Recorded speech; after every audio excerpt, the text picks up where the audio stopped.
Kakapasok lang po ng malungkot na balita. Pumanaw na po ang magaling na singer na si Jovic Baldovino.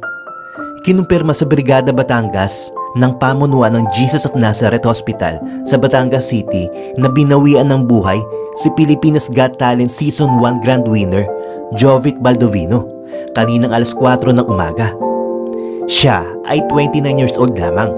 Matatanda ang isinugod sa ospital ang singer matapos na sumama ang pakiramdam nito habang nasa isang party sa Batangas City. Ayon na rin sa Facebook page ni Dr. Tony Liachon, ang ikinamatay ng singer ay hemorrhagic stroke na sanhi ng brain aneurysm. Ano nga ba ang brain aneurysm? Pakinggan natin ang paliwanag dito. Ipinaliwanag ang brain o cerebral aneurysm bilang paglobo sa mahihinang bahagi ng walls ng artery. Ang artery ang mga ugat na dinadaluyan ng dugo mula sa puso. Sa paglaki ng aneurysm o lobo sa ugat, mas nagiging manipis ang artery walls. Pwede ito magdulot ng pagputok o rupture ng naturang ugat. Kadalasang asymptomatic o walang sintomas ang brain aneurysm. Pero kapag pumutok ito, ilan sa pwedeng maranasan ay labis na pananakit ng ulo, pagtaas ng presyon, pagkahilo, pagsusuka at pagkawala ng malay.